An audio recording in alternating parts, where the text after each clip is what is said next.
உன்னை திட்டவன் அவன் வெட்டிப்பைய, அவனுக்கு வேற வேலை இல்ல, உன்னை திட்டிட்டு இருக்கான். உனக்கு நிறைய வேலை இருக்கு. என் பிள்ளைகளை பாரு, அவன் போய் நெகிழித்தால அப்புறப்படுத்திட்டு இருக்கான், அவன் பல ஆயிரக்கணக்கான பனை விதைகளை விதைச்சுக்கிட்டு இருக்கான், அவன் மரக்கண்டுகளை நட்டு கொண்டிருக்கிறான். கரூர்ல நம்ம பிள்ளைகள் தூர்வாரிக்கிட்டு இருக்கான், தூந்து போச்சு, கடமடைக்கு தண்ணி வரலன்னு இருக்கான். அந்த வாய்க்காயை நீர்த்தாரைகளை தூர்வாரி கொண்டிருந்த 13 பேரை சிறைப்படுத்த கைது பண்ணி கொண்டு போகுது காவல்துறை. அங்க ஒரு நீதிபதி, உண்மையிலே நீதிபதி.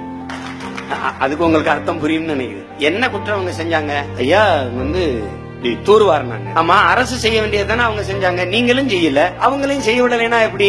இல்லைங்கய்யா, அவங்க தாசில்தார பொக்கலைன்னு வச்சு ஏத்தி கொல்ல போயிட்டாங்க. அதுக்கு ஏதாவது சாட்சி இருக்கா, ஆதாரம் இருக்கா? இல்லைங்கய்யா, போங்க, இந்த பிள்ளைகளை வெளியில விடுங்க. இந்த மாதிரி இளைஞர்களை சிறைப்படுத்தி அச்சப்படுத்தினால் வருங்காலத்தில் இளைஞர்கள் சமூக சேவைக்கே வரமாட்டார்கள் என்று யார் சொல்றது?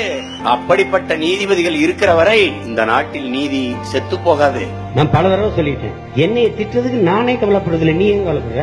இந்த இடத்துக்கு வரும்போது ஒன்றை என் பிள்ளைகள் நல்லா என் உடன் பிறந்தவர் விளங்கிக் கொள்ளும். எந்த மக்களுக்காக நீ உழைக்கிறியோ, எந்த மக்களுக்காக நீ ஈகம் செய்கிறியோ, எந்த மக்களுக்காக எல்லாவற்றையும் விட்டு நீ அரும்பாடாற்றுகிறியோ, அந்த மக்களாலேயே நீ கேலி செய்யப்படுவாய், விமர்சிக்கப்படுவாய். இதுக்கு நீ தயாராக. பொது சேவைக்கு, பொது வேலைக்கு என்று வந்துவிட்ட பிறகு நீ கொடுக்கிற முதல் விலையே இதுதான். தன்மானம் பார்த்தால் இனமானம் கிடையாது, தன்னலம் பார்த்தால் பொது நலம் கிடையாது. இது நல்லா கொஞ்சம்